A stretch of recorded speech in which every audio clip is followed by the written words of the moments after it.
Be real, like real players. The revive.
What is going on, everyone? Welcome to the Mobile Mayhem Season 3 final day of the qualifiers before the brackets.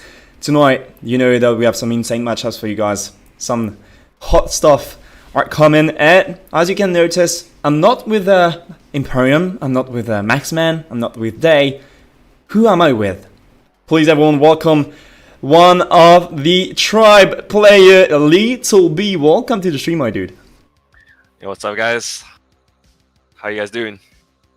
Sorry, tonight you'll be casting by my side for these 5 final matches before the brackets that are about to take place. Sorry, on the next Tuesday and next Thursday. That's going to be the final week of Mobile Mayhem. Are you excited about tonight? Yeah, I'm pretty excited. First time casting, gonna give what I can do, and then cast with you. Sorry, you know what? We'll start off straight and take a look at tonight's schedule and tonight's standings so far, so you guys can know what's the problem. You know what? We'll keep standings for the end of the stream, so you guys are surprised when you see the results. But let's first take a look at the schedule. The first match is going to be Vivi Gracha fighting against Victory Symbol. Bunkers Esport is going to be our second versus Singularity. The third, Iconic versus Invictus. The fourth, Alpenfestung versus Kings. And fifth, last but not least, White Dragons against House of Anubis. As you guys know, there's a 6 match going on that is going to be Clash versus Aphelion. That's going to be off stream, but unfortunately it won't even happen because of Clash being disqualified from this match just because they couldn't afford to be there for the last one on Tuesday. So that's only going to be 5 matches tonight. The results are not going to change. We'll have 10 more points for Aphelion from Division 2. But let's be fair, these matches are going to be the most important for them to fight for the number 1, 2, and 3 spot, and the 3 available spot for the brackets after this session. But you know what? Vivi Gracha's Victory Symbol. I know, Little B, that you don't know almost anything about these players because they have not been playing during champs or anything. But yeah, what do you know about the EU teams? Do you recognize some name that I mentioned or I quoted? And do you have any thoughts on these teams? Like, do you not support anyone because we're not trying to be biased? But do you have any team that you've heard about and you are really interested into watching them play? For today, for example, Kings, Singularity, both champs team fought out really hard in the champs EU brackets. Those are the 2 teams. Obviously, I'm coming in excited to watch them play and see how they developed since champs. Other team I heard of is House of Anubis. I heard they're a pretty cracked team, especially with Go on their team. Pretty insane sniper. I can relate with him. He is an X factor of the team. And Kulash, unfortunately, I won't be able to play today with Flacco, one of the best snipers in the game. But those are the 3 teams I'm looking forward to be casting today. Yeah, now we just need to take a look at these map rotations, and I think you're pretty familiar with that because you're playing in the Mobile Mayhem NA League, and you know that they implemented, and that was a late implement on the EU side, but you guys already had weapon bans for a while, right? Oh yeah, for sure. Weapon bans really do help a lot because this meta has just been crazy. The season has been just crazy overall with the HVK just being superly overpowered and the ASM-10 as well. Those 2 guns are usually the most banned because it's just they're just an outlier compared to other guns that are implemented in the game. So yeah, it's really helpful for teams to develop, not only just use one gun specifically, but be able to use other guns and be able to take the win. So imagine if you were playing tonight, which band, except HVK, which guns would you ban to avoid some hot meta tryhards and all this stuff? For sure, lately I've been seeing the not Akimbo, but I've been seeing the Fennec been playing a lot. So the weapons I would ban was for sure the ASM-10. It is really annoying guns to go against, and also the Chopper. So those are the 3 guns that And do you think DRH is a good gun right now that it could duel easily against ASM-10? HVK definitely not because you get lasered across the map within 2 bullets. But I've seen many people when the HVK or the Chopper were banned in a match set that were using DRH and mastering that pretty well. So I'm kind of expecting you to clarify this. Yeah, but before Season 12, before the HVK, the large caliber bullet was implemented in Call of Duty Mobile. The DRH is actually one of the most used ARs. So banning those guns, they're basically coming back to before Season 12 and going back to their roots and using the DRH. DRH. That's going to be a gun we're going to see a lot tonight, I can tell, because first match, Yeah. Vivi Gracia versus Victory Symbol. We already have the weapon bans. I'm pretty sure you have them to be just in front of you on the Discord chat, but I'm just going to talk about the map rotations, and you'll tell us the weapon bans if that's fine for you, right? Yeah. Alright, map rotations for the first two matches. You guys are pretty much used to this system. First two matches are going to be played on the same three maps. The first one is going to be Hardpoint and Standoff. The second one, Search and Destroy and Firing Range. And please bring us to game 3, we're going to get into Domination on Meltdown. But what about the weapon bans and the choices that Vivi Gracia and Victory Symbols made? So if we see Vivi banning the HVK, obviously, and Victory banning the ASM-10, two typical guns that are going to be banned, and it's probably most of the teams, maybe the Chopper might come in, but just some typical bans, HVK and ASM-10. Going to be seeing the DRH and some sub-machine guns here and there, so going to be excited to see. When you were a main sniper for, you are still, sorry, I'm talking about this as this Tribe died, but no, you were the main sniper for Tribe. When you go into respawn mode, do you feel comfortable enough to use the sniper every time, or sometimes you just switch to other metas? Like, as a sniper, what do you select, and what's your favorite gun to use in a respawn mode? So me personally, I don't really snipe on respawns because that's just not my playstyle. But there's many other typical different playstyle snipers. People that just want to do face to face. People that just hold angles. Me personally, I'm one of the ones that hold angles. I could see some teams using it because the Locust has pretty fast ADS speed, and I've been seeing the ACOG Arctic. I've been using it myself, and it's been really good on those close range battles. But yeah, it all depends on who the player is and if they're, aggressive or passive. So, you know what? There's a bit of delay happening right now because we're just waiting for some team and some players to join in the lobby. They still have a few minutes before the queue time according to rule set, but we'll talk about something that you guys are pretty familiar with, which are the awards for this season. You know that during every single normal Mayhem league and seasons, we've had players that have been awarded for different section. The first one is going to be the MVP section, the most valuable player throughout the entire season. Second one is going to be the rookie of the split. That means the upcoming teams are upcoming players in this tournament. And the last but not least, which is my favorite, if I have to be honest, the marksman of the season, which is basically the best sniper we've ever seen during this season, doing the most insane stuff, kills and everything. So, if we have to talk about this and about these awards, I don't know if we should already tell the name or should we keep it secret. I'm just waiting for Runnin's approval. But I'm so impatient to tell you guys about it because I'm pretty sure you guys are already expecting this. And we are able to talk about this. So do you want to go first on the MVPs, Little B? Do you want me to read the MVP? What do you want to start with? The MVP?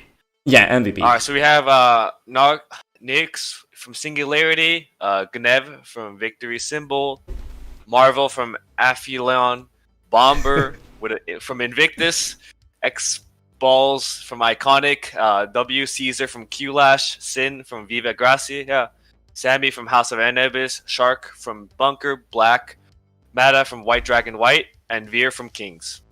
About the rookie of the split, we're gonna have V-Bills from Iconic, Illusion from Iconic 2, Mata from White Dragons White, I'm pretty sure you guys remember some of these plays, Shark, of course, from Banker Black, Farfix from Q-Lash, and W Caesar from Q-Lash. But now, the most interesting part, the marksman of this season. You've mentioned it at the beginning of the stream, you were talking about him, and here we go. The one that I nominated and the nominees, the great nominees, sorry, for this marksman of the split are Ghoul from Vivi Gracia, Squares from Bunker Black, Mirtishka from Vivi Gracia as well, Chakra from House of Anubis, Jim from Aphelion, Marvel from Aphelion, Bomber from Invictus, and we also have someone else, I think. Yes, we had someone else, which is Bills from Iconic.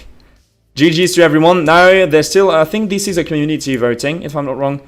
So, that's straight going to be a good game.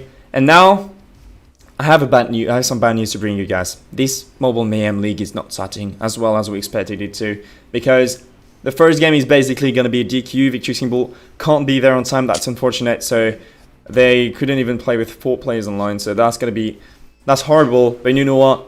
Vivi Gracia are taking 10 more points thanks to that DQ.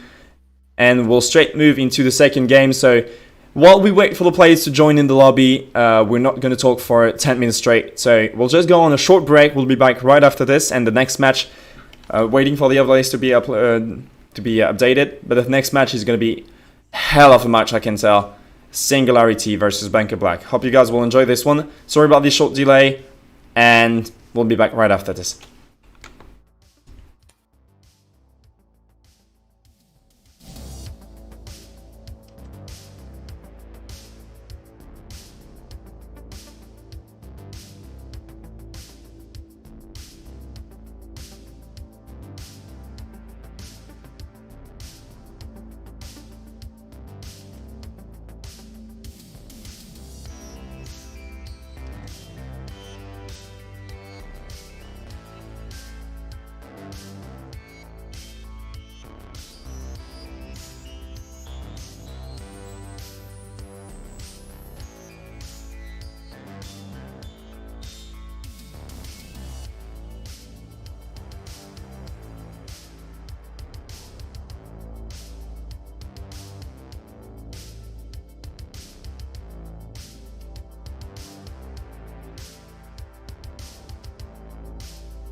Alright, we're back for a few seconds just for me to explain to you what's happening now. We can't allow the first match to happen because of the DQ from Victory Symbol, and we'll have to wait for the next match and for both teams to be ready, so Branko Black and Singularity. Basically, that's going to be about a 15 minutes break, but I don't want you to leave you guys on this and on a screen that is not animated or that is not moving at all. So what I propose you, and I'm just going to wait for your answer in the chat, what I propose you is, what about if we play the video that the Zillionaire is spamming currently in the chat, which is a video about the community's mentality right now, alright? So what about if you play in the stream, so you guys can watch it, you spend some time with it, and if you guys enjoy this one, just consider dropping a follow on the YouTube channel. Yes, that's sort of a promotion, but I think this is the easiest way for me to spend some time on, and to spend this time. So tell me guys what you think about this. I don't know if your leads will be fine with it too. And then we can move on. But we're just gonna wait for you guys to answer in the chat and tell me if that's fine for you. If that is fine, we're just gonna start off straight.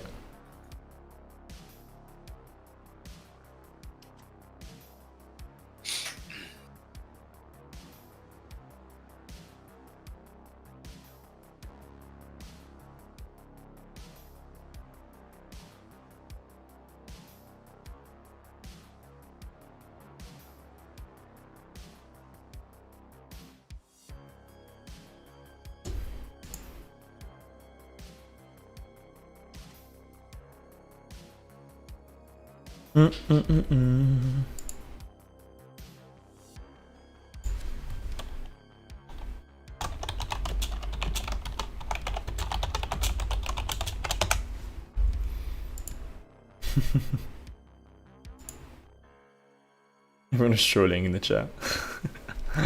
Yeah, they just. You know what? Let's go for it anyway. We'll be back, guys. We'll be back.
Ladies and gentlemen, we have to talk.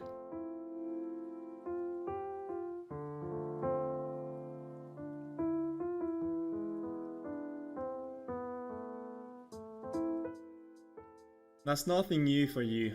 When you start playing a game, you'll have to be part of a new community. The problem is sometimes, and often, this community is gonna be toxic. And we don't want this for a game. We've all been playing COD Mobile for about a year now.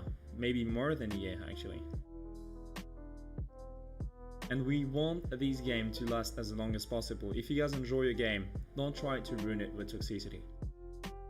The thing I've noticed, and this is why I'm making this video today, is that I'm really sad seeing people and players trash talking other players and trying to put them down. While instead of that, they could put all the energy they're putting into hating people and moving it into supporting each other.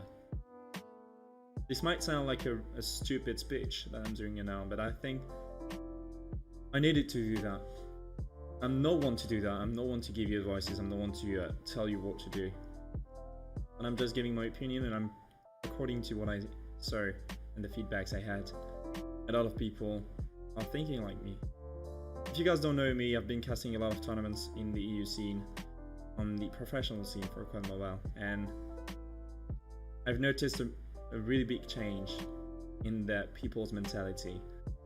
When you've been an old iPad player yourself and you're complaining about iPads while you switch to phone, and remember, you're playing on the iPad usually and originally, you can't tell other people that they're noob, that they're trash, or trash talk them in any way, because you were one of them before. And people playing on iPad are not noob.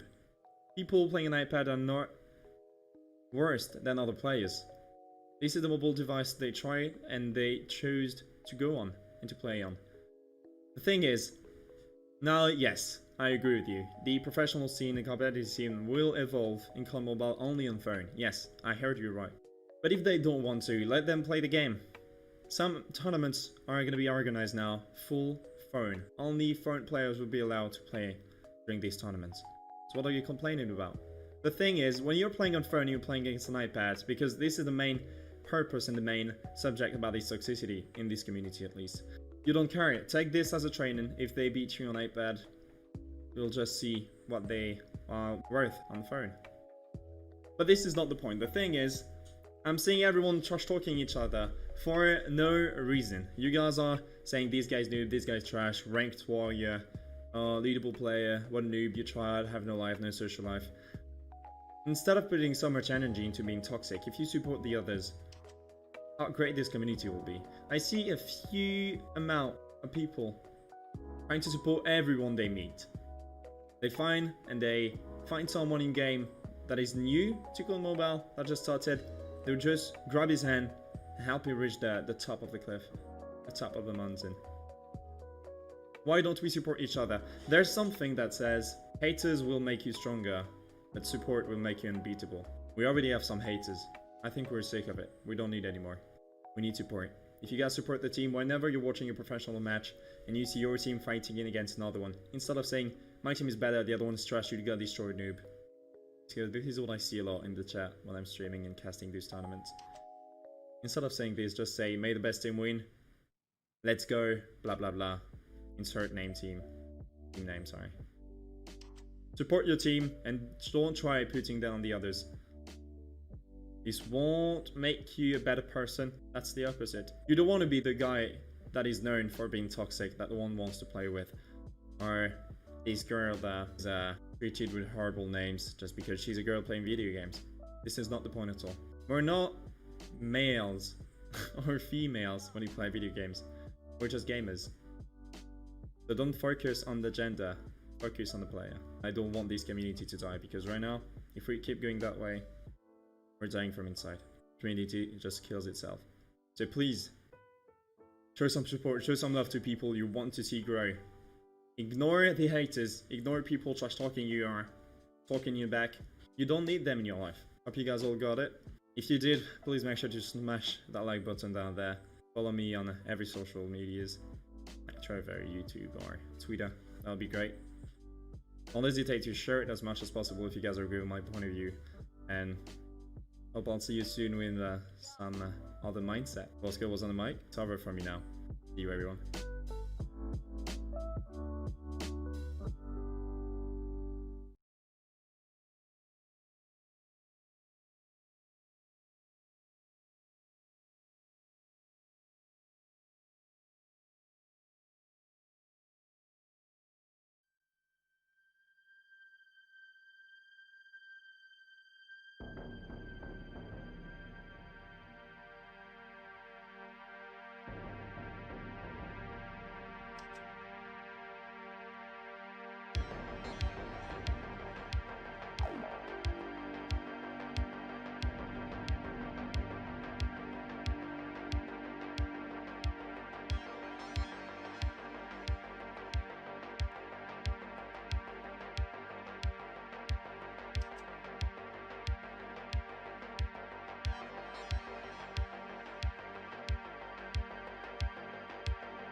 Guess who's back? Back again. Sorry guys for that long break, hope you guys enjoyed that short video, but now we're getting into some real stuff. All the players are in the lobby, the game is about to start soon, and that's a game between Bunker Black and Singularity. That is the first match actually of tonight's stream, and as always, it hasn't changed during the break. I'm still gonna cast with Little B, the professional player from Tribe. Are you still doing great, my friend? How do you feel? I'm pretty good. I'm pretty good. Just delay. Yeah. Annoying me, but it's alright. That is fine. So now, we've talked about it before, and you said that you knew Singularity from the stage 4 EU. So you've been watching it and remember that. And do you think that's a team that would have deserved to go through and do the stage 5 if ever stage 5 happened? So what do you mean? They got... What do you mean by that? They got the third spot, so they finished on the third spot of the stage 4 EU champs. They lost against... I think they lost against Kings in the winner bracket, so they moved into loser bracket. They won against Hammers, and then they had to fight against Kings again in the loser bracket. So they... 5 close. Oh my god, I remember this. So they lost to Kings in the loser bracket, and then Kings came back against Gold and won 2 series in a row. What were you expecting? Like, do you... At that time, who do you think would win? Do you think that Cold, that is Aphelion tonight? That they're not going to play, but Aphelion is Cold. They have been picked up. So honestly, I was rooting for Singularity because, you know, I'm really close with the folks there. I was rooting for them the whole time. But just looking at how Cold played and Hammers played, I thought one of them were going to win. But at the end of the day, you know, Singularity proving me wrong, just destroyed Hammers in general. And then also, Cold came out of nowhere and just was dominant, and then out of nowhere, Kings came out of nowhere and just reverse swept like probably the best team that was performing in Stage 5 EU. It was like really weird. Yeah, I've actually been super impressed by Cold because usually on the community events and community tournament, they're not always dominating like that, and this is the first time I've seen them playing at this level. That was incredible. It seemed when I was looking at this, I was like, wait, Cold, who the freak are you now? Did you change the roster? Is there something new? Did you take something special? Did you take some G Fuel using the code? Do you have a G Fuel code actually? No, I don't. No, I don't. You don't. So did you use the code? I don't know. What should we say? Code Godsley. Code Godsley. Code Godsley from Tribe. Godsley. We'll say Many. That's like the brand you announce on the TV channel. So we say Many. Do you use the code Godsley? Noah, Bobby. I use all the codes. I used all the codes to support the boys. I use code Bob, Noah, Godsley, but you gotta help the boy out, Godsley out here. Maybe a Little B code or a Flow Skill code soon. G Fuel, he heard us, right? Maybe. You heard us, right? I think the game is ready. We can start now. We'll just remind you guys because it's been a long break, so we'll remind you about and talk about these map rotations. Basically, the first one is going to be Hardpoint and Standoff. The second one will be Search and Destroy and Firing Range, and if we get into a third one, that's going to be Domination on Meltdown. What are your opinion about these map rotations? Do you love this? Would you rather play Search and Destroy and Hardpoint on other games? Like, which are your favorite maps and modes? Like the perfect so like just personally, I like S&D. It's overall like that's just how I came from, a background in COps. But let's start talking about this map right here. Hardpoint coming in, standoff, hardpoint. Really important to get the P1 situation and then the P2 spawns here. For example, if you don't get P1, you also have a backup for getting P2 with a full 50-point rotation or point. So basically, the most important rotations for players that are spawning over CT spawn are to go through back alley. They usually do this back alley or kitchen, right? They usually go through. You try to not funnel through back alley because that's where teams want you to go to, so they can funnel into one spot. As my experience, you want to break from middle, more open space. You go open it from market, two spots, and even bottom grandmas. Instead of funneling back alley, they should be more towards a smoky middle, breaking it from multiple other spots into just one spot. That's true. That rotating from back alley when the enemy team is already set it up around farm and bottom, the window surface and other stuff by the blue van as well. They have so many glitches that they can cover back alley from. That is super hard to get there. And yeah. Yeah, so we can see our bunker actually broke from back alley. They actually pushed their gas, but you know that one angle, they don't have the room to work with, so they just all funneled and they just got wiped. And now they're gonna try to, but now they're actually doing the right thing, actually breaking through the middle here. So let's see what they can do here. Let's see what they can do. So far, so good on the side of Singularity. We'll just fix the overlay, my dudes. We know Singularity is on the left side, on the blue side, and Bunker Black is fighting on the right side. So we'll just update the overlay now, and that's going to be all fine for you. You guys will understand better what's happening. The side is still being contested so far, but we do have a 22 points lead coming on the side of Singularity now. With a really good control, Insanity is going to get one by the bottom. It's still contested by top window. And unfortunately, Slayer will come and slay him from behind. Insanity with a follow-up, and that's now Singularity controlling the entire hill. And they're still fighting. Actually set up. Yeah, Singularity actually set up onto P3 here. Really good positioning, anchoring position, coming in from head for death, holding the next spawns, and getting his team the next point. And so let's see if they can hold it here from Bunker. These blue rotations is not one of the hardest. According to me, the hardest point to retake. When your team is really well set up is P4, because that's kitchen. You have two sides where you can come from, and basically if you camp towards and you sit towards the boxes and the farms, blue vans and stuff, it's pretty impossible if you have a solid defense, right? Yes, we can see here. They're actually Bunker actually holding, taking the point, and actually Singularity actually trying to get the 40 seconds left on the point. If I was them, I'll just forget about it and just go for the next point, because the next 50 seconds more worth it than the last 30 seconds you're going to fight for. Having a more solid defense than just, you know, having the leftovers of a point, you know, I'd prefer to, you know, getting set up for the next point here. Yeah, and Singularity did try to go for this contest, and Squares with the double gravity spike is going to get traded back by Insanity now, earning a few more points before the site rotates. But as we are looking at the placement from Bunker Black now, they already set it up. We have someone playing by Stadio, somebody sitting by the broken wall, and someone from the back alley. That's a really close one, and Warvac will get two down with that spray. Someone is pushing onto Farmer. I don't even think he's aware of that, but Machine is going to follow him, try to take him down. That's Nicola ending the kill, but he's going to get backstab. Slayer with one, Warvac with the trade. And that's actually a really good comeback happening now from Bunker Black. They denied every single tries of Singularity pushing into the hard point or even close to this map control. And now we do see Bunker Black taking the points away. Yeah, CCR there. Head for Death was actually on the point by himself versus 5 members. Singularity was trying to help him there, but just right there, just Bunker Black just winning their gunfights and just dominating right now. But actually, yeah, Singularity actually got the spawns now. They got the box spawn, so it's literally Nicola versus 3 Singularity members here. Let's see what can happen here. Nicola, MVP on the Bunker Black side so far. 14 frags, make it 14. Clash is still in the side. Shark is going to get one. Shark is pushing in, is going to get the double.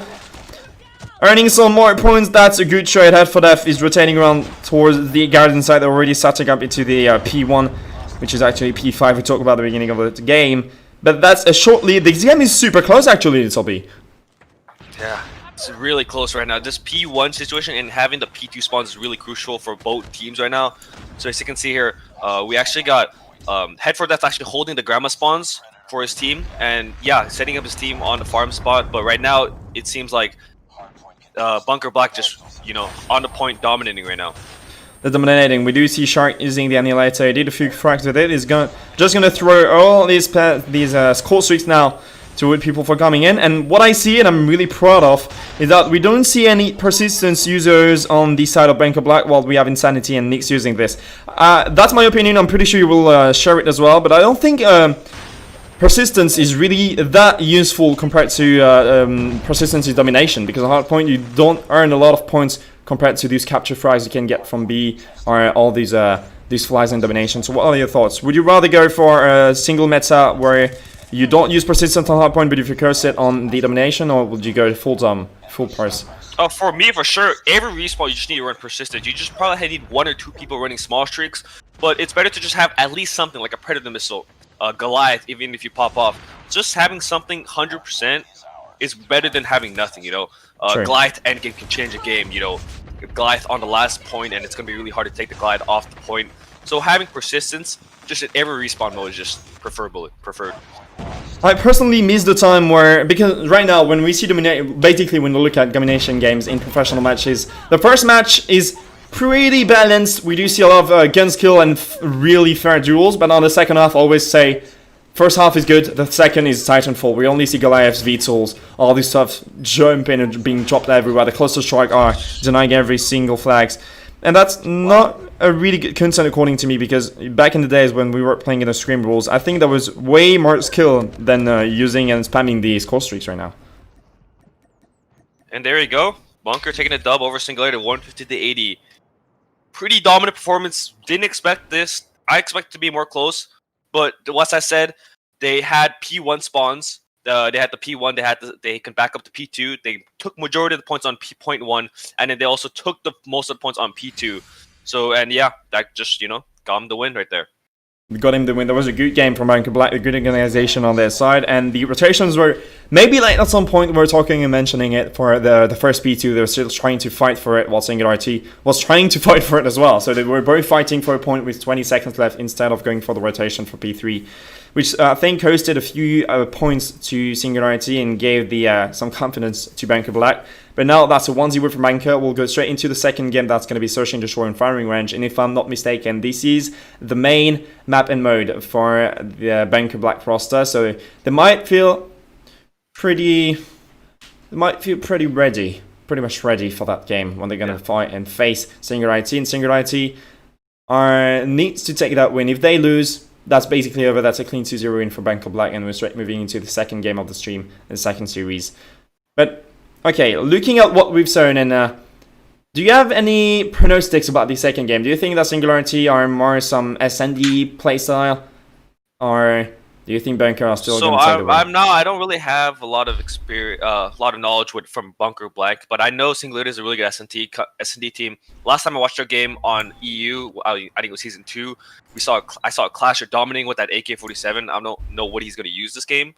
But I'm curious who their sniper is going to be. I'm pretty sure it's going to be Nix. Mighty isn't here, unfortunately, so we're going to be seeing who he's going against from Bunker Black, because this is firing range, sniper dominant map, really versatile.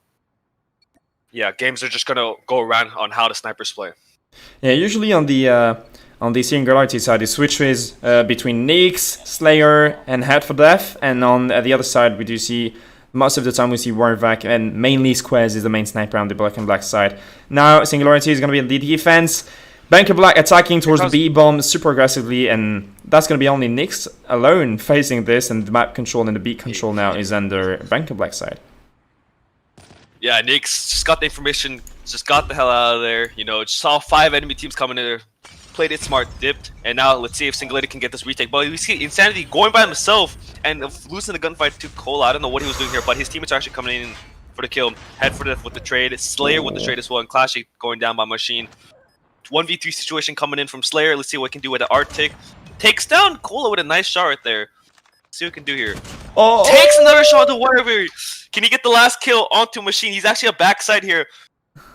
20 seconds left to clock. There's still a good amount of time. I think he saw him there. Let's see if he hits the shot here.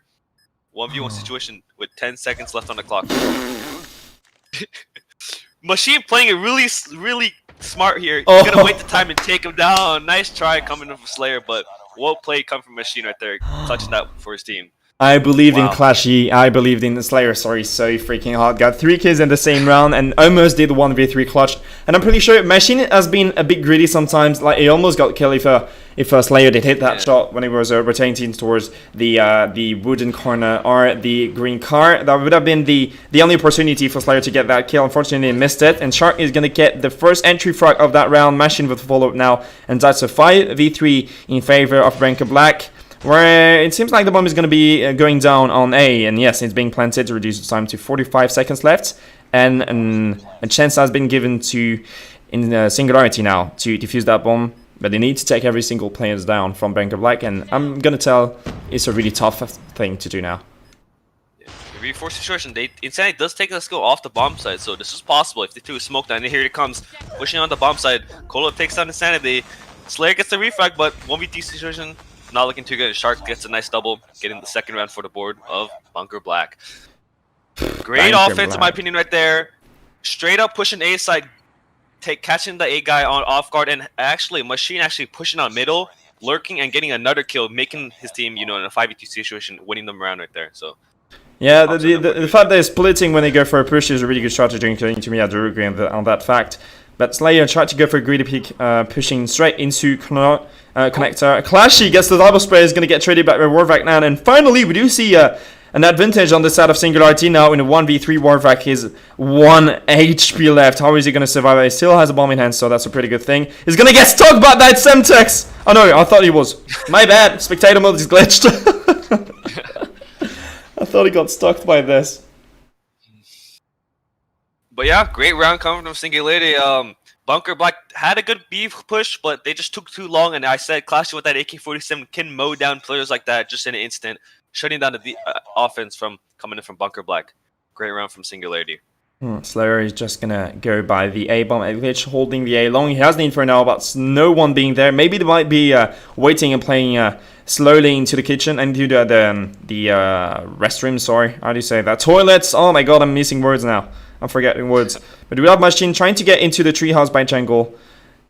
He's waiting in that corner, waiting in that window, trying to hold it. And on the side of Bunker Black, this is the first round that we see them actually playing super passive. They're not going for a straight push on one of those bomb sites. They're just playing slowly, waiting for the enemy to do any sort of greedy peeks that could cause their loss and down them from one player so they can be in a man advantage now. But Quez opening the bow is going to get Slayer down from the A side and might be able now to push towards this bomb site by Alpha with only Insanity left by the barrel. So fouls them taking down Slayer. I don't know where they took it from the B side, but they're actually going towards the A side here. This is actually gonna be weird here. Let's see what happens. And Clashy takes that. Clashy with a nice double coming in. Wow, Clashy. Cola with the refrag on the next 3v1, 3v2 situation coming from Singularity. Two players ain't American right now, so Bomb is down. So they actually Varvox actually takes down Headford, making a 2v2 situation down. But Bomb is still down. I don't know what they're doing. Clash and Insanity both in the trailer. Gonna be chilling, gonna be waiting. I think they know Bomb's down, so they're gonna wait. There you go. Cola takes the frag, but Varrock holding that trailer position takes down Insanity.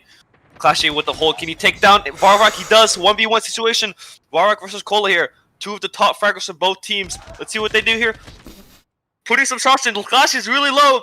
Cola's actually gonna push up for try to finish his kill, but Clash is playing it really smart, getting his regen in.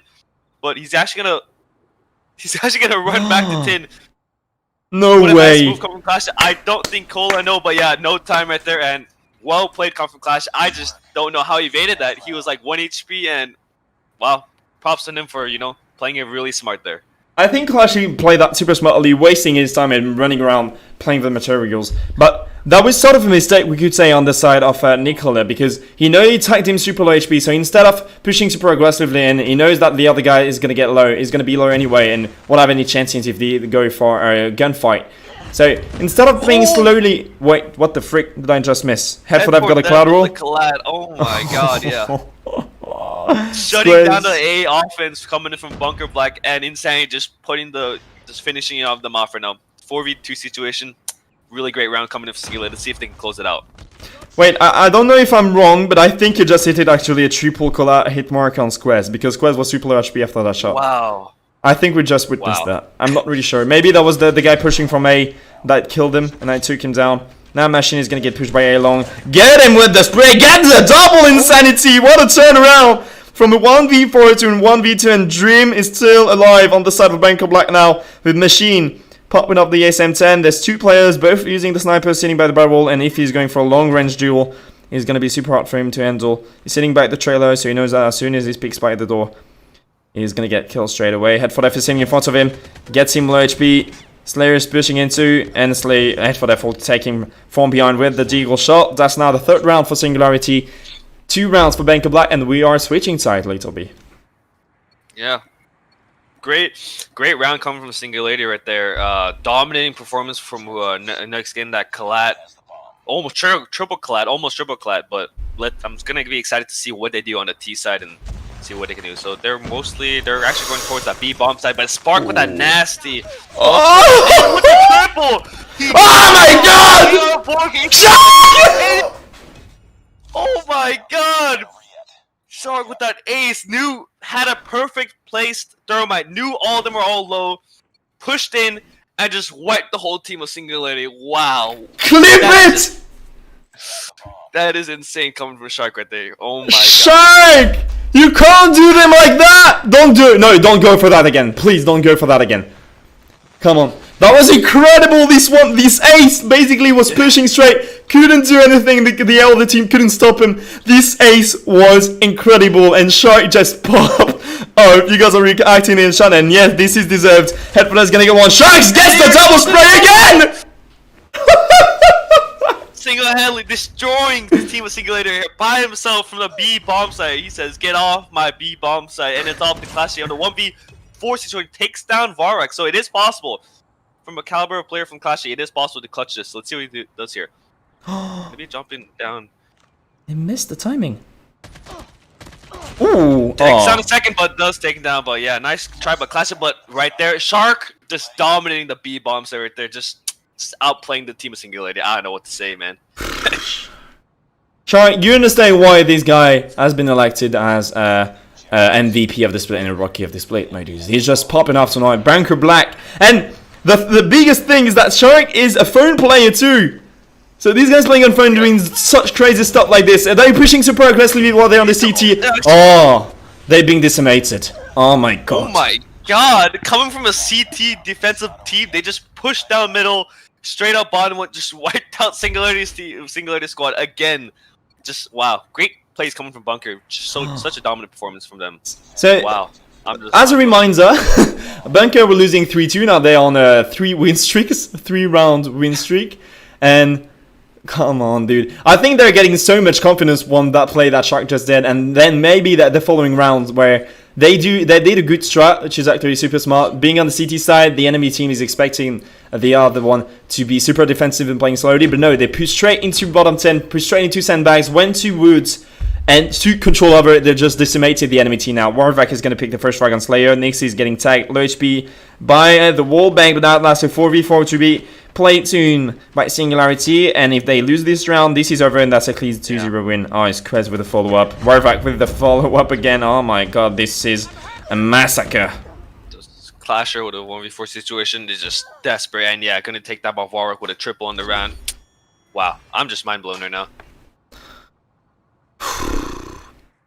I have to say, I'm gonna say something. Even if I love every single team, because you gotta know we're not biased here. Singularity, I've been watching them since the beginning, and I have always loved the way they play. But Banker Black, I'm even more proud just because they are all French, and as I'm a French guy myself, they're representing the French community finally, and French hostile is still popping off. So yeah, I'm actually super surprised about that game, and dude, these plays, the plays that took place during that match, that was insane, basically insane. I just don't know how. I mean, Shark just got a 1v, just 5 ace. Like, I'm just kind of mind blown on that play he made on the B long position. That was just insane. Singularity was often towards that B bomb site on their T side, and both times they went to, they just got completely shut down by one person, and that was just Shark, just completely dominating on that B bomb side. And that ended with Singularity with no strat, just holding middle, playing for picks, and that's when, you know, I feels like that's Bunker Black's playing field, and he just dominated. Yeah, they couldn't be organized anymore. What can you do when you see a team? I think the strategy they try to go for is, on the Bunker side, they might have thought, okay, if we don't even know what we're doing ourselves, the enemy team won't know either. So let's go for random stuff, and that will work out on this. Even if that looks pretty organized, because I know their calls and everything is super accurate, but that was basically insane, and I enjoyed that match a lot, and these plays were incredible. But you know what? Enough talking about Bunker Black and Singularity. We have to move on and get into the next matchup that we have tonight. Next matchup is going to be Iconic versus the Victors. We'll take a short break for a few minutes, and we'll be right back after that.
And we're now back. Sorry for that long waiting time, my dudes. We were figuring some things out for the other games, but now we need to focus on that one where Iconic is going to be fighting against Invictus. And map rotations are different. I'm pretty sure Little B, you might be aware of what's happening. You know that on it's the same thing on NA. You're rotating towards every 2 series. So now, can you tell me more about these map rotations? So on Summit, there's 4 points on the map right now. There's the center. Anything is possible in the map. You just have to win your gunfights. The second one, we have to get top control, and you can jump on your enemy and catch them off guard. But the most important points is the third point and the fourth point. Why I'm saying is because it's the hardest one to break, and it's the easiest one to hold. So if a team has a point, like for example, they break P3, and if they can somehow break P4, it's GG's. There's rarely some teams coming back from that situation, but usually a typical outcome, what a team does is like one team has the third point and one team has the fourth point, and they battle out for the last 2 points on the first and second. So it's all about holding your own point and just getting the 50 points you need from your own side. So basically, you're saying that the top B control and top mid control is the one you need to get for the first and second hard point, and then it's all about spams and retakes and map rotations, right? Yeah, exactly. So, according to you, so we're going straight for this first match on Hardpoint Summit. The second one is going to be Search and Destroy Standoff, which I really love just because it's the OG map that you used to play in Search and Destroy at the beginning of the game with the Scream Walls, 10 rounds, 90 seconds, all the weapon bans and stuff. I loved it. So, we already have some strategies about Hardpoint Summit. Do you think that there's a side, like when you are starting off this Summit game, you spawn on top, you spawn bottom, you spawn C or A. Do you think that there's a spawn that is more favorable for these first hardpoints or these first 2 hardpoints to get control? So Invictus has the upper hand right now. They have the higher upper hand. They get top faster than the other team right here. So I would feel like Invictus has to get top control with the spawns they have. But let's see what happens. And we do see, you are super accurate because we do see a push coming on the side of Iconic. They're going to get 2 down with Youssef with the trade. Bamber is still going to use the buy 15 and take peoples off this hard point. He's going to be the one carrying and holding it now. He's being pushed by the stairs. He's going to take Illusion down. Brady with the back straight. Youssef with the follow-up. Zux comes back around. Flanks and strikes in. Youssef with some more, and now we do finally see Iconic coming back, earning a few more points off this middle hill. And Youssef is still going to sit on top of B and top mid now. So as they're holding it, they need to get these contests. They have to get every single place down from this hill so they can take sort of a lead and start the comeback against Invictus. As you can see, it's just the first point, just a brawl. Invictus and Iconic just brawling out, just winning the gunfights. It's all what matters on who wins the gunfight here. But now with only 5 seconds left on the clock for the P1, they want to more focus on the top position because that's where you want to, have the upper ground because you look down on the point. So having the upper ground position gives you a huge advantage. And yeah, also most important on the P2 position is that also getting P3 spawns. So for example, let's see, Iconic here having perfect spawns right here. But actually we have in VB holding the garage position, so let's see what he can do here, actually. He's pushing it into the hard point, missing a lot of shots. But he was trying to go for that on the teammate. He's gonna get one. Dodging and missing the second one, but now we do see a flank coming back from Invictus. They're trying to fight and duel and challenge this hard point, but it's not working well so far. So Chino is still gonna sit on top, getting first. Missing the second on Rain with the QQ9 spray, and now we still have the Iconic side controlling this next hardpoint spawn. Yeah, by this point, if you can see now on the map, B is actually going to be, actually what you call it is breaking. So he's actually going to be lurking around, trying to get the spawns, and let's see what we can do here. He's actually flanking the spawn, and let's see if an enemy can see it, but he's actually going to get caught off guard, and he gets taken down, yeah. So right now, Invictus with a great position right now, having a really good solid defense on the P3 point. Now all they gotta do is hold it and see if they can potentially get to P4. Oh, Rain with a smart play. Gravity spikes to take the first one. He flanks the second one on Simon too. Rain is coming and slaying. He's gonna get one. He's gonna get another and just popping off now. It's finally gonna be taken and killed by Crazy coming from top B and top mid. And the retake is, they are trying super hard, but unfortunately they do have a solid defense on the side of Iconic. Youssef is going to get one. Yeah. Brady with some help with his teammate and some support Pizza moving in, contesting the hot point is going to get Super Illusion. Will be the one fighting and dueling this hot point too. Now, 25 seconds on the clock. Do you think they should still go for this hot point or just go for next? And surrender on that one? Just retreat, hold next. This is where the Annihilators or Specials are going to come, so they got to invest into this hill because this is where Invictus has the upper hand. They have the Annihilators. They have, you know, the equipment they need to break this point. And yeah, there it goes. They broke the point, and you can see Invictus spawning out and having the last 0 seconds on P3. And here we go. Invictus with a breaking down P4 and setting it up. Iconic with the retake on the B4, and they're not controlling it. They're still leading for a short amount of points. Basically, they're just leading by about 17 or 18 points now, but that's a comeback happening. Pizza with the double annihilator frag is gonna go for that retake, gets the third and clears the entire area now. And it's all about the map control. They can easily reach the 100-point marks if they hold it for about the entire duration of this hard point. But Pizza pushing on top is just gonna go one rain from behind. I don't think he's expecting for that flank. And he's gonna get traded and backstab by Champy. They're still pushing it hard because there's only 25 seconds left on it, but they know that this lead might be a major advantage on the side of Invictus. But we do now see Iconic waking up, contesting it, and going for the next one too. Yeah.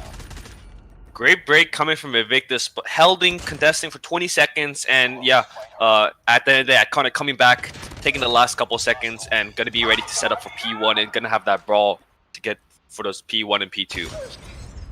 P1 and P2 are going to be the next hill to fight for, and we already have so many fights and duels happening on this hill by mid-side of the map.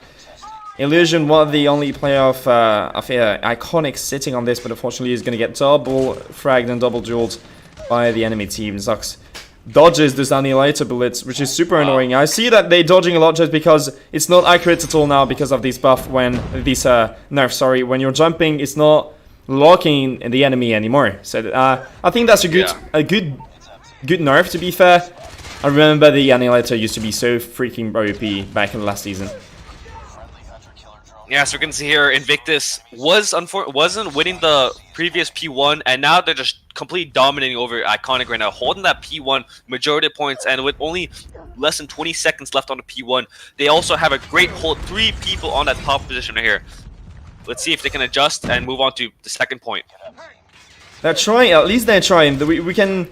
I'll have to give some clout to them now because we do see them trying super hard. They're only 12 points away from winning this map 1 against Iconic, and their defense already set it up. Sucks. Pulling out the elevator is going to get shot down pretty easily and quickly by Illusion. Illusion with the follow-up now. Champy is the only player contesting the side. He's going to get stunned, but the help from Brady is going to be super powerful.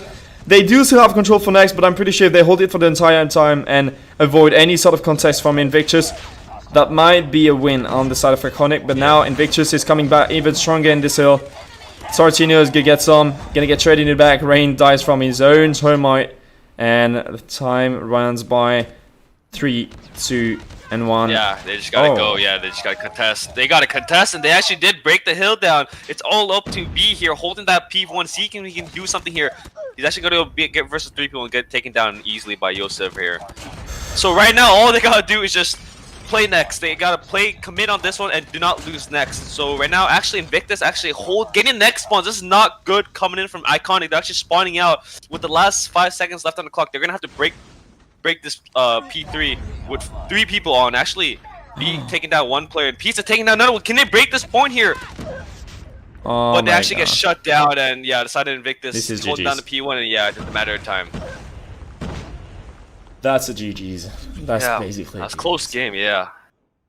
That was, for a fact, that was. But we saw a weak Invictus roster on the first half of the game, and then finally woke up. They understood the way that Iconic was playing these rotations and stuff, and they denied every single opportunities for them to get the control over the Zeals. So they tried rotating around. They missed every opportunities they had, and we saw control getting back into the favor of Invictus in the end. And actually, the defense was super powerful and super effective when it came to this P2. The P1, we'll talk about the second P1, but these opponent being lost maybe 5 seconds before it rotates to the final point was the biggest mistake they could have done on the side of Iconic so far. So the biggest mistake I think Iconic did was they had an amazing break on the P4 from Invictus actually, and losing that crucial 25 to 20 seconds from they had a great hold. Their kills were higher. They had their streaks, but they had their specials before Invictus did, and they still lost the point because Invictus, one of their members, I don't know who it was, Pizza, coming in with a double kill with the Annihilator, breaking the point and stealing 25 seconds. And if Iconic was able to hold that seconds and defended that P4, they could have made this game easier and took the dub there.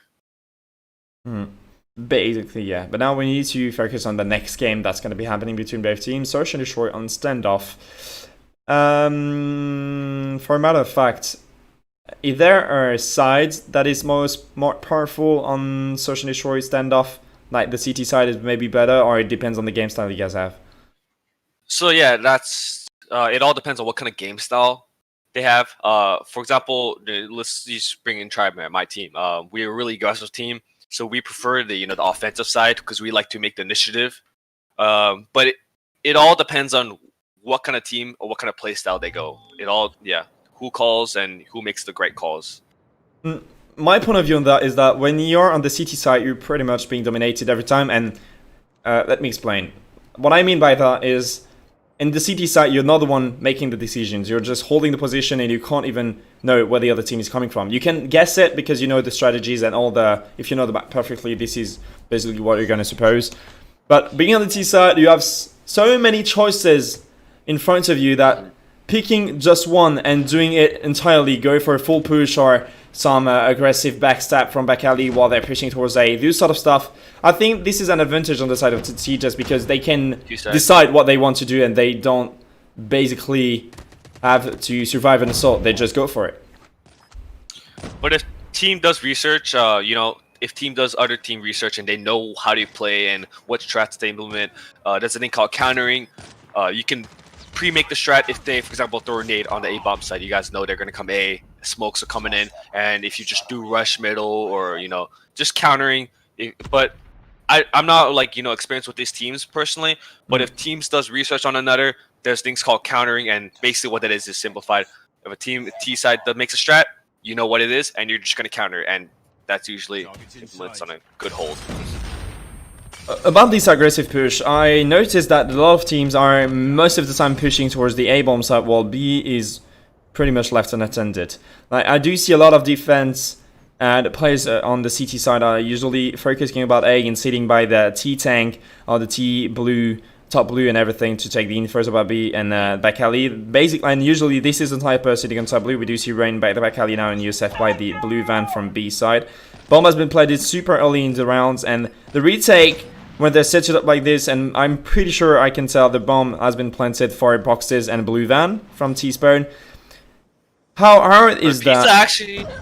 Pizza actually making initiative, playing it really smart. They're actually letting the side of Iconic pass by him, and right when he let all of them pass, he popped out a ball and grandmas, takes a kill on one of the last players, and goes to barrels and helps his team right there on that defense. Great play coming from Pizza there. Playing it really smart, not going for the shot instantly, but waiting for them to pass and then taking the shot. That's basically what we might call a trigger discipline, right? Yeah. That's basically trigger discipline from him, but now Sortino is going to get the entry frag in that round now, round number 3 of the Search and Destroy standoff. Reminding you that if Invictus takes the win over again, that's going to be a clean 2-0 win on their side, and we'll move straight into the third game and the third series of the night. Sortino is sitting by the bottom granny with the sniper, is now going to go on top to get the line of the people trying to cover it. Sortino is going to get the one. He sees someone by Garden, is going to get pushed. Illusion in a fight now versus Zox.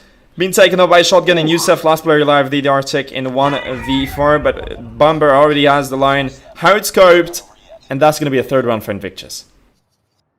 Wow, Zuck saving his team right there, saving his team sniper right there with that shotgun play. But yeah, just solid rounds. I mean, right now I don't really see anything happening. I see Sortino getting his sniper picks, getting his team the upper hand, and just dominating the sniper duels right now. Sortino is a really good sniper, and I think we should give him sort of a shout out for that, because he's been super underrated, and now he's showing us that he deserved this spot. And Bamber is gonna get the jump shot. Bamber with the full weapon ready. Oh my lord, the accuracy of that guy tonight is insane. The bomb is about to go down on the A side over again for a 4th round in a row. He's pushing into Spain. He's going for some other drum shots, but Rain was already holding the line. He's going to take him down. Zax with a follow-up, and Rain now in a 1v3. Crazy. Sitting by the tractor tires. He's just going to shoot him down pretty easily, and that's a 4th round in a row and a 4-0 lead happening from Invictus. And I don't know what's happening on the Iconic side, but it seems like they are overpassed what's happening now from Invictus. Yeah, if Iconic wants to come back to this game, they know that the side of Invictus has 2 snipers and they're just dominating, picking their team one by one. But actually, Rain coming in with the opening pick on the Sortino, finally winning that sniper duel. But if I was Iconic, we know they have 2 snipers. Why don't we just push them instead of playing defaults and letting the snipers abuse us as players?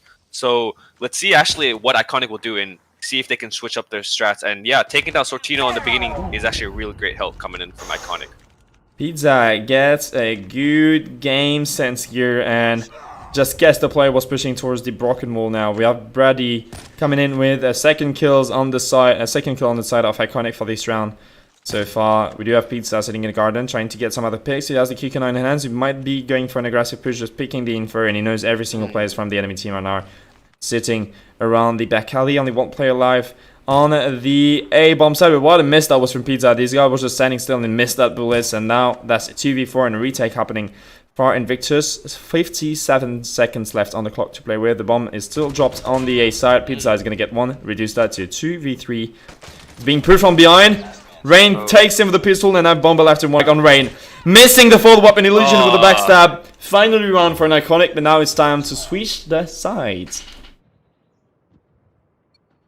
Yeah, finally, I mean, that round, they didn't really change anything up. It's just that Rain just picked 2 sniper picks on the Sortino and Pizza, or someone else, but great sniper picks from him, getting the first board coming in from Iconic. That's basically what is happening now.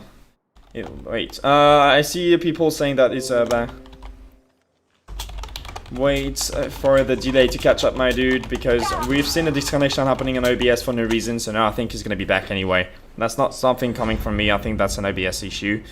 I'm just checking this out, but now we're still in a 3v3. We do have the Iconic being on the T side, pushing aggressively towards the back alley. Champi is going to get an all play down now. Finally an advantage on the side of Iconic in this 3v2. Last players from Invictus are sitting on the A bomb side. The molly has been thrown.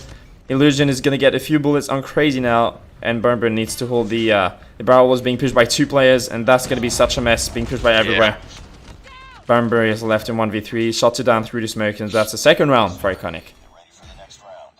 Yeah, great play coming in from Iconic here. The bomb planner actually didn't push the A-bomb side. He just stalled, baited his time, and waited for his teammates to come around, flank all the way around CT, and just push him at the same time and get in the second round on the board. See if this is possible to come back. I hope so for them. I hope so for them. It seems like they are on their strongest side. When they are in terrorists, we do see Iconic finally revealing themselves and playing at the real level. They're doing some strategies now when they just want to hold the side, but Bomber is going to say, no, I'm holding the line, and I'm going to be the one destroying you with our snipe. 5v4 to be quite soon. Yusef the trade on Sortino, sitting on top of the tractor. You're being greedy, showed your head for too long, and this forehead has been dropped by the snipe. Pizza with a follow-up an illusion. 4v3 now, and Iconic are still in the bad spot, being down to 3 players. Oh, Yusuf actually striking by getting 2 picks and finally getting shut down by Bomber. Bomber out with 2 picks in this round. Wow. Picked up the sniper. I don't think it was sniping, so it's pretty good to see him. But actually, Brady's actually going to be flanking. I don't know if they know, but I think Crazy spotted him. They're going to know where he is, and they're just going to push him at the same time. He's just going to be pushing on the deli side. Going to be looking on the B-bomb side, but actually going to push by all 3 right now. It just takes that one, but gets refract by B. With a nice quick scope onto him. If you survive this, that would have been incredible. But no, we won't see this 1v3 happening. Now, we're getting into the round 8, and unfortunately for Iconic, Invictus actually only needs 1 round to win the series 2-0 with a really good comeback on the first hard point. So now, Iconic is playing and taking control of this bottom granny, trying to get the picks on top, and Rain is actually going to connect this bullet, but gets shredded by Sortino now. 3v4 happening on the side of Iconic. Champi with the follow-up and the trade on Zox pushing from Bakali back to a 3v3. Perfect tie when you talk about players. But how hard and how pressure they have to play on now. That's because 3v3, this is the final chance, and this is basically clutch or die now. Yeah, good sniper trades coming from both teams, and Crazy takes that illusion. I don't know why he went down middle by himself with no utility, no teamwork at all. But yeah, they're just more going for that solo plays. We hear Champ here going, taking some shots to on Crazy here with that AS-10. Not a preferred matchup you want to take. They're actually going to group on the Grandmas. And yeah, I think they're just waiting for anyone to overaggress. But at the sign of Invictus, they're not that stupid. They're playing smart, holding that blue position, playing together, going for those refags. And here comes Invictus, Iconic, actually pushing the bomb and catching up. Crazy with their 2v2 situation. Right shots coming from Brady here. 45 seconds left on the clock. We saw Brady actually cover with a really great cover from his teammate now, because JMP was pushing aggressively towards the bottom blue, and as soon as he picked, we saw, I think that was Crazy seeing on the window, and Brady managed to take him down just before he kills his teammates. And now, unfortunately, because of that trip mine, this is a 1v2 for Champion to be played. Bomb has been dropped, 20 seconds left. He picks up the bomb by barrel, but both players are sitting around tank. And how hard of a clutch is that going to be? 13 seconds left, and this is over now thanks to this night. That's going to be a 2-0 win on the side of Invictus, and I'm not disappointed. I'm frustrated because I know that Iconic could have done so much better, but I don't know what didn't work out. Maybe they were being dominated by Invictus, or they lost their minds. But that was a good try, actually, from Iconic, and Invictus really played well tonight. I mean, the snipers just won their gunfights. It's just, what else can I say? I mean, there was some strats here and there. Both teams tried. I mean, Invictus had better T's, more flexible T-side strikes, actually pushing up as a team. Iconic was actually going more for those passive sniper duels. And unfortunately, today, they weren't able to win those sniper duels. And yeah, just, always getting picked off one by one, and, not pushing, not having manpower to secure a bomb site. These snipers are really doing most of the job on these search and destroys, and even more when it comes to standoff, because we always see them being the open fraggers and the entry fraggers on every single position, even if they are CT at T. On CT, it's really hard for the snipers to be positioned, because we know that the T are going to be so aggressive that they have to face many enemies in their scope, so they have to pick weapon, and they might get traded super quickly after the first kill. That was a good try from Iconic, and the GG's to Invictus, and now we'll have to move straight into the other game. We'll just go on a break for a few minutes and let me talk, and let me just tell you, next game is going to be Alpenfestung against Kings. So we'll be back in a few, my dudes.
After these breakouts, we're moving into this next series of tonight's streaming session, and now it's going to be Alpenfestung fighting against Kings.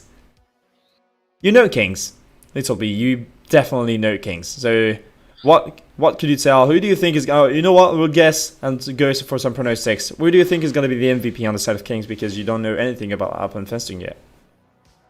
So the players I know from Kings is Narcs, amazing sniper, really one of the best ones on the phone at the moment.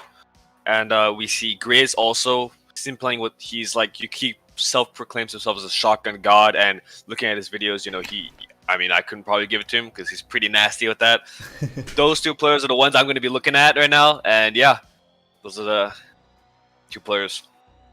And if I have to talk, as you talked about Kings, I'm going to talk about the Alpenfestung roster. Mirbeer is one that I'm gonna take a look and keep an eye on, just because it's been popping off in the last game I've seen him play. I think that was on Tuesday for the last Mobile Mayhem streaming session.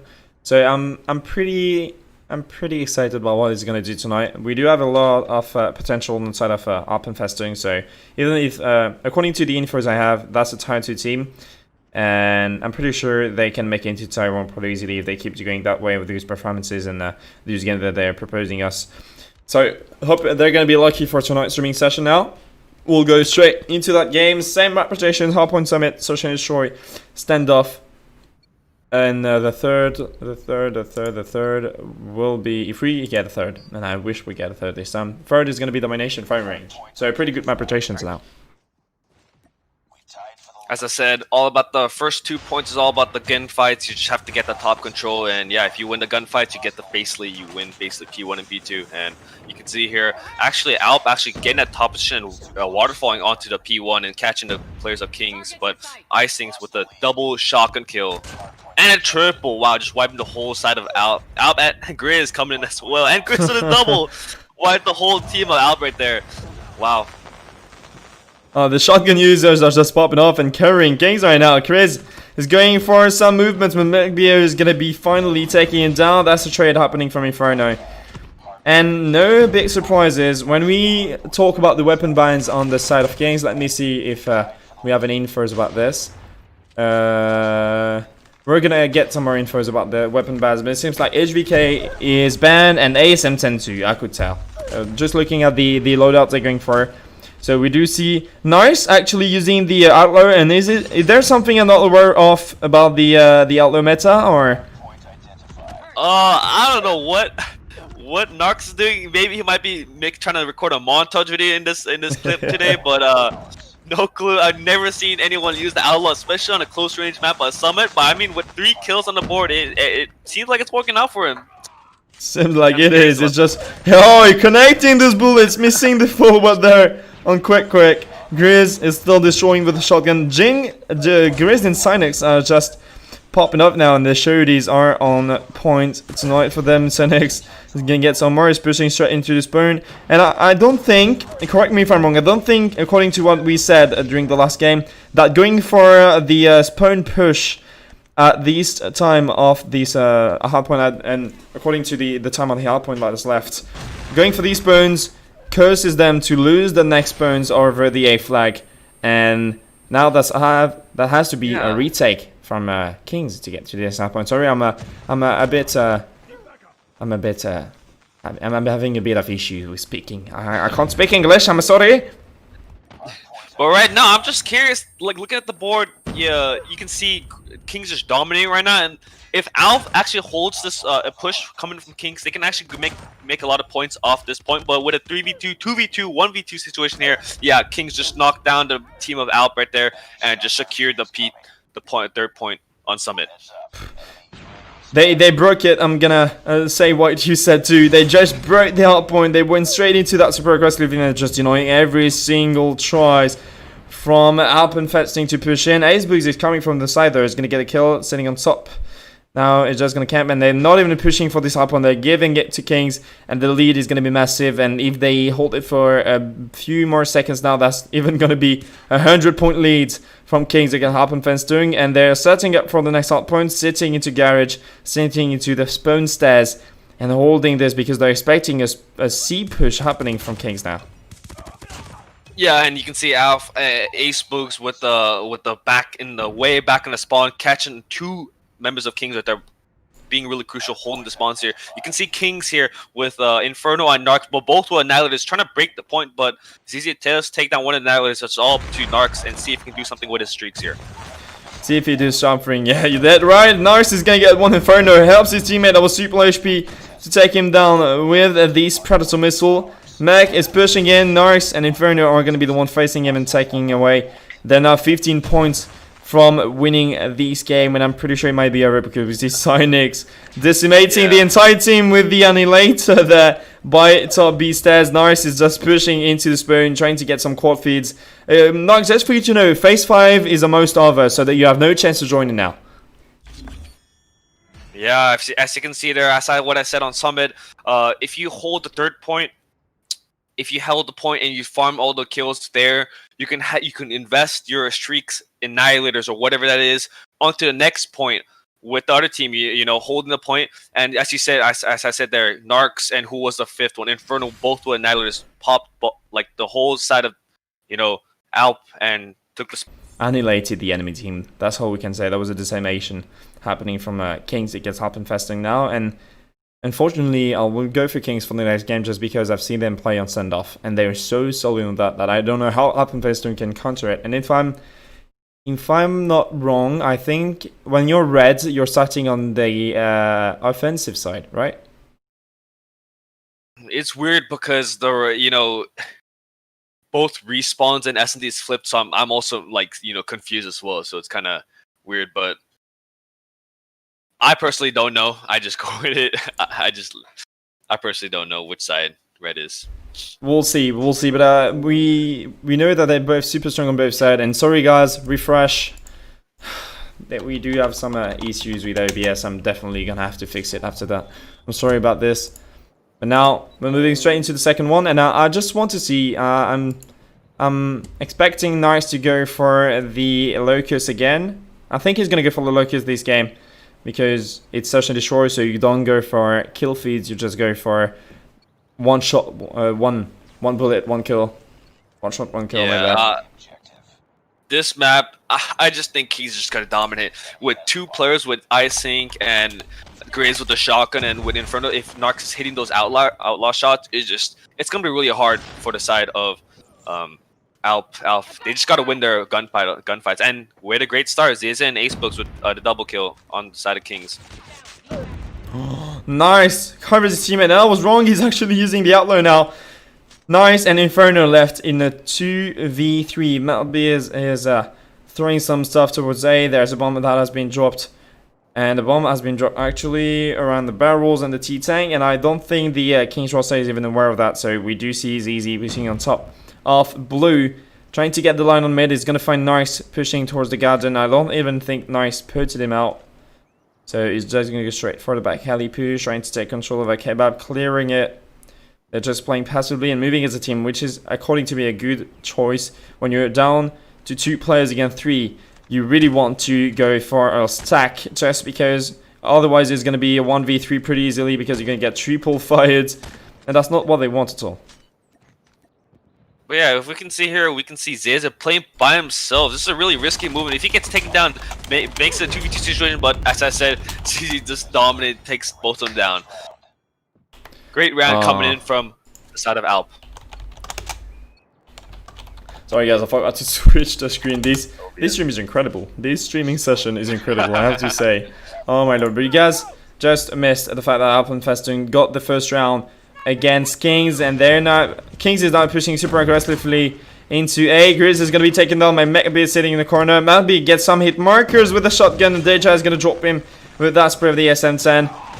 Sip with the follow-up now in a 3v4 situation for Kings to play. The bomb is being planted on and by the A square wall. They're waiting passively now. They're not even pushing aggressively at all. But you see Nice. Inferno is going to get dropped. Nice is sitting by the statue. Taking one down. There's another one by Garden. He's going to miss the timing. He's being pushed by Metal Beer. Nice is not connecting the first bullet. Connects the follow-up. Oh my god. Oh, that was a close one, but ZZ is going to get the clutch and the second round happening for Alp Infesting. Damn, my man's got turned on by Narcs with hitting some nutty shots. Wow, with the Outlaw. Outlaw might be the meta. Just gonna put it out there, making it seem like it's a meta. Might be a meta. Nice said in the chat. Nice making an outlaw better. This is what he just said in the chat. So that, and he's proving us right actually. Just using it perfectly tonight. Grease finally gets a kill. He's pushing aggressively in spawn. Gets hit. Marcus gets a third. And what a push from Grizz. Destroyed every single player from Up and Festing now. Down to 2 players against 4. Bomb has been planted, and we might see for the first time Kings having control on that round in the Search and Short game. Acebugs with a good kill on Cynics. Left to 2v3 is easy with the follow, and that's back to 2v2. Will that clutch happen over again from Help and Fencing? You get a third round. That's what we're about to witness, Lizzie B. Yeah, they had a 5v2. They had a 5v2 lead side of Kings, and now it's a upper hand for Alp with a 2v1 situation. Inferno versus 2 members coming from Alp. Don't know what is Kings doing. Pushing number 1. It looks like a lost round here. 1v1 situation. Acebook versus Inferno, and Inferno clutches the 1v2 clutch from his team right there. But still, a 5v2 great play coming from Grizz, getting 3 kills on the A bomb side and making it a 1v2 situation that Inferno had to clutch up. That is, you know, that shouldn't happen. But still, at the end of the day, Kings comes out with the round with a nice clutch coming from Inferno. Yeah, we're just waiting for this, waiting to see what's happening now. The stream delay has increased, but the skill didn't go down now. We do still have a 5v5, 1 minute 40 remaining on the clock, and they're all playing it. Oh, Cynics actually pushed on the timing from behind. Gets 1, gets 2. Quick gets him in the back. How's this getting pushed, Grizz? He's going to connect the shot. Quick with a follow-up. That's only going to be ZZ and a Quick now. In a 2v3, Grizz is coming from behind and gets both frags back to 2-2, and there is no way that Kings comes back from 2-0, goes back to a 2-2, and final round on its side before it switches. How the hell did Cynics get the flank of the side of Alp? How the hell did they just sneak through the middle, get 2 kills without the enemy team knowing? A great sneaky move would come from Cynics, you know, basically taking initiative, getting the second board from the side of Kings. I barely know what's happening. I can't really understand what's happening now. I can't really understand how they're going, what they're doing, but they're doing that well. That's a clean and fast and quick third round for Kings now. They're switching side, going into the defense. And, oh my lord, looking at how aggressive Grizz was, I'm pretty sure he's going to go for the same game style and play style, even if he's on the defense side.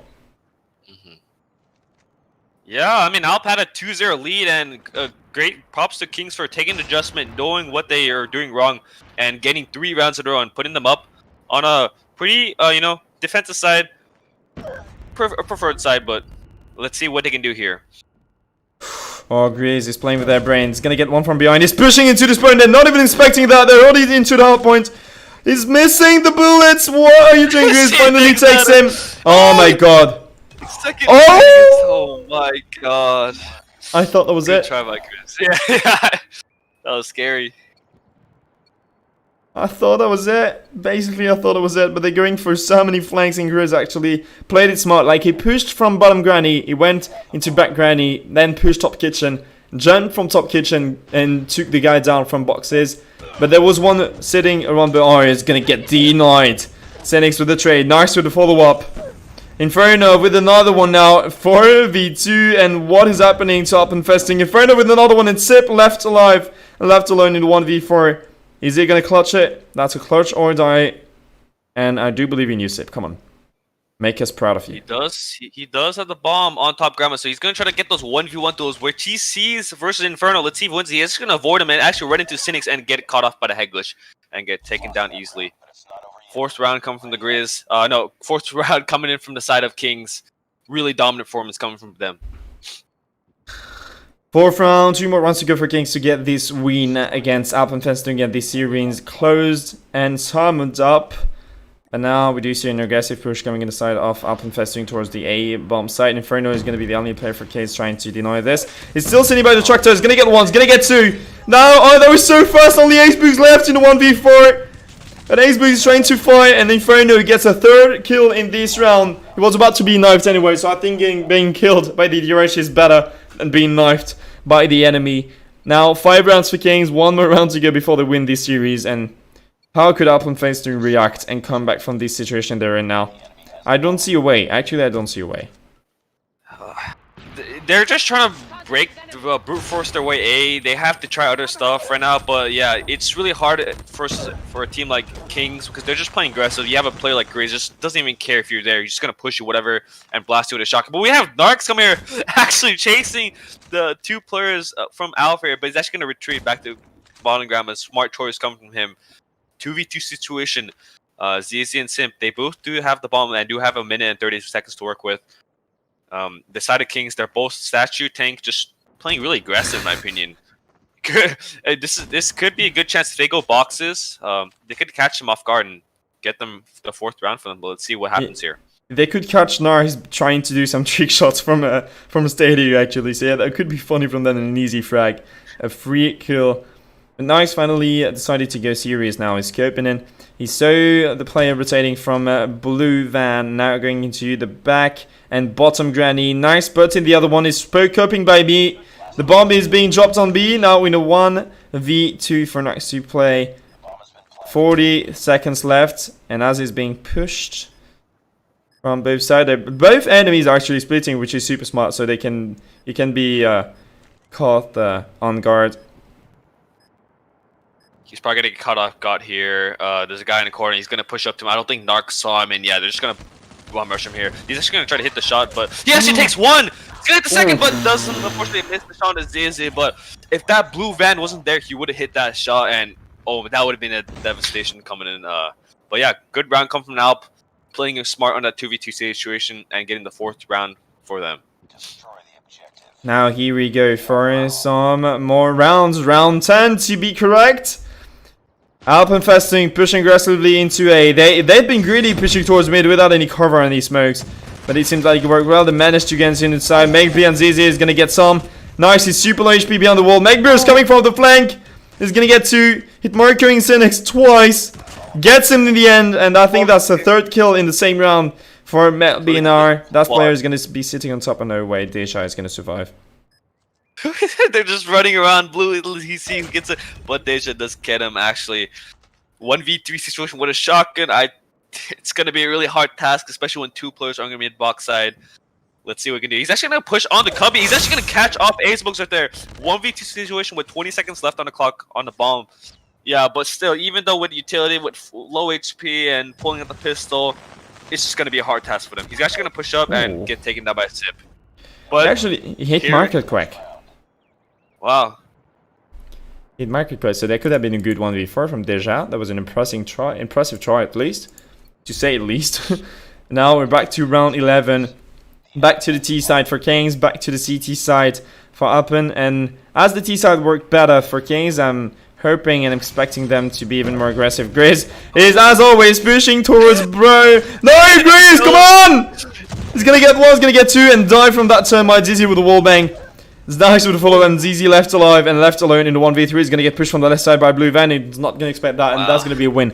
Going on the side of Kings for 2-0 against Alpenfesting. I mean, what can you do when you're just scoring against Grizz? Just doesn't even care if you're there. You're just running through the A-bomb site and just blasting everyone with a shotgun. You can't even react to that. Like, you just gotta set up for it. You can't do anything. Like, he's just hitting everything, just dominant right now, just with that shotgun. And you can see it with the score on the board with Narcs dominating for the side of Kings. Hey, we saw Narcs just popping off now. That was actually a really good game from Kings. The first one was just... that wasn't even legal, to be honest. The first game on hardpoint, so it wasn't even legal, and the second one was almost a tough game and a really close one. We went into round 11, but Kings managed to get this final round, which was the most important for them. Even if that's not gonna save them for this mobile Mayhem, that's a clean way to end this streak on the qualifiers last streaming day from qualifiers, sorry. But now, you know what, we'll go for our 4th and final match of the night, which is gonna be White Dragons White fighting against House of Anubis. I'm pretty sure that's going to be a good match to watch, so please make sure to stick around, and we'll be back in a few minutes after this short break.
And guys, we're moving back in now. We're basically moving back in because some bad news are happening and there won't be another game for tonight. So let me explain to you real quick what's happening and what we'll talk about now will later be.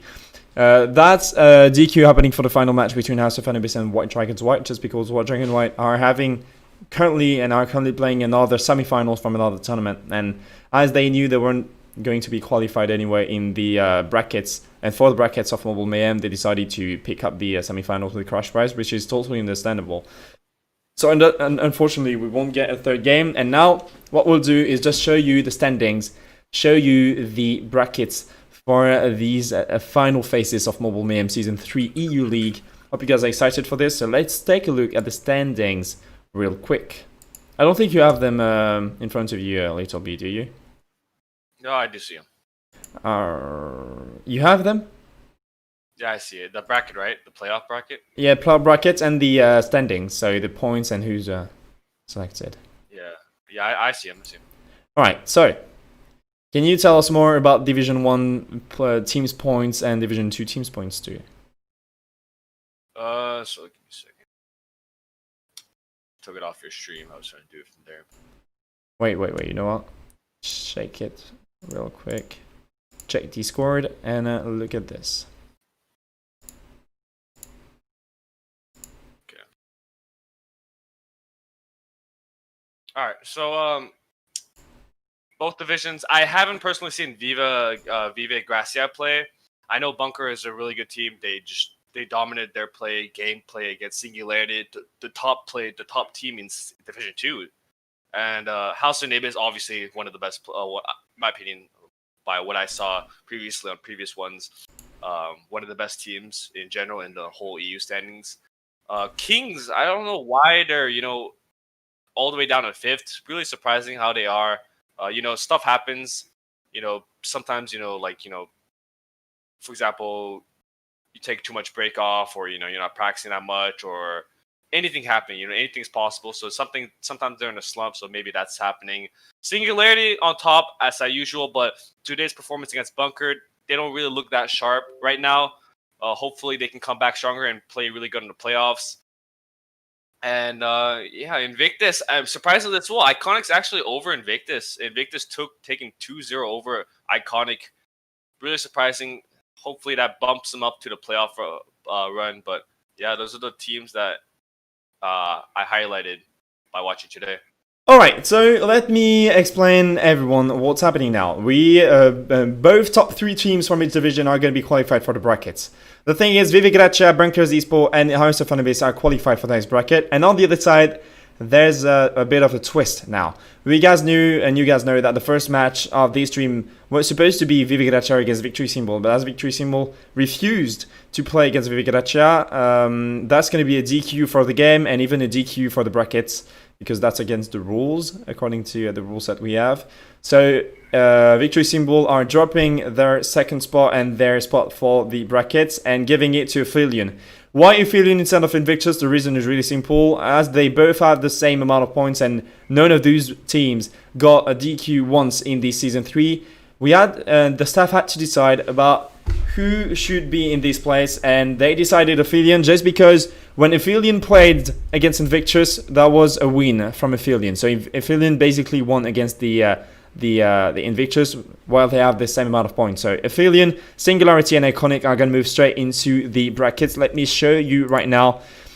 Top 1 team from each division is going to be waiting for their fighters and their enemies in the semi-finals. So the first semi-finals we're going to see is going to be House of Anubis versus Banker Black, and the second one, Aphelion versus Iconic. Whoever wins between AOH and Banker is going to be fighting against Vive Gracia in the semis. And whoever wins between Aphelion and Iconic is going to be fighting Singularity in the semis as well. Hope you guys all understand this. Hope you guys all enjoyed this stream. Sorry about all those lives we've had, but we've had such a bad session tonight. I do apologize for all those technical issues. Those team being DQ'd, basically 3 matches out of 6. Hope you guys won't blame us for that, and hope you guys are ready for the brackets, because this is really getting serious now. So we'll be back on Tuesday, 8 PM CET on this channel. Make sure to drop a follow to Mobile Mayhem Twitter to be notified and updated about every new upcoming infos from their Twitter. Make sure to drop a follow as well to Little B on Twitter and every social media. You'll find them all on his Twitter page. And you see his Twitter on top right of his head right now. So make sure to drop him a follow too. Drop a follow as well to these channels so you guys can follow the entire Mobile Mayhem EU final session on next week. Little B, do you have a few words before we go? No, I mean, I'm excited to see how they play, and just can't wait to see and commentate these future matches. Here we go. I was happy to cast with you. Hope we'll be casting together for the next phases as well. We'll see on the future, you can tell. But now it's over for us now. Little B and Full Skateboard on the mic, and it's over. See you, everyone.